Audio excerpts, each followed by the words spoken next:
Welcome back, and Good Day Kansas continues with our friends at IdeaTek, learning about internet freedom for all. And I am honored today to introduce our guest. So this is Jade Piros de Carvalho. She is the Director of Industry and Community Relations. Thank you so much for your time today. Oh, thank you for having me. We're thrilled to share so much with you today. Yeah, well, we are, as we are learning, as the weeks go by, we're learning more and more about what you all do here at IdeaTek. Today we want to pick your brain. Share with us why it's so important for Kansans to care about having that backbone of fiber. Oh, that's such a great question. Well, firstly, just from a user experience side, fiber is going to be faster, less buffering, and just really facilitate working from home, gaming, streaming your favorite movies, anything you want to do on the internet.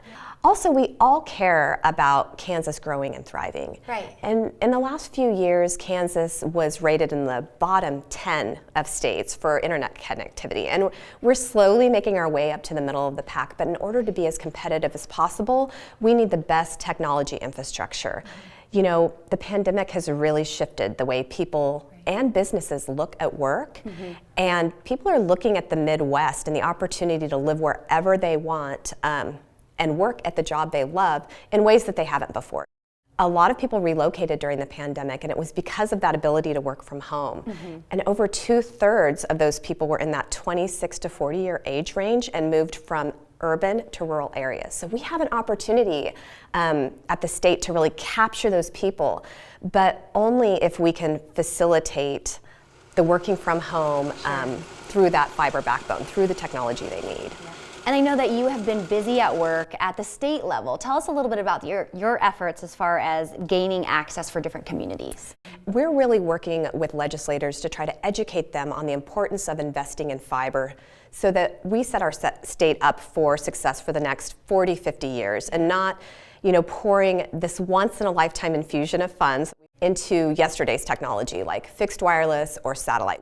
So we're really working, again, with those legislators on crafting rules that will prioritize the best possible investment, which we believe to be fiber. So how can communities gain access?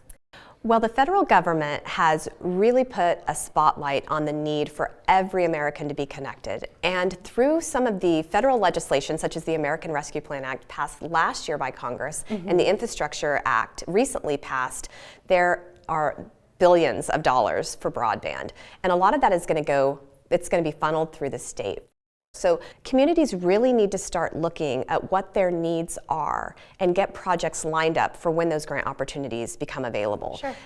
It's really good for them to seek out a partner like IdeaTek so they could reach out to us and we can help put those projects together so that they're ready when the opportunity presents itself. We hear from Kansans daily about how needed this is, and I encourage you to reach out to me directly via email or go to our website for more information. Thank you so much for what you're providing our state, and thank you for your time today. Oh, thank you. Yes. It's been a pleasure. Of course, we will have more Internet Freedom for All segments with our friends at IdeaTek coming up soon, but stick around. Good Day Kansas continues right after this.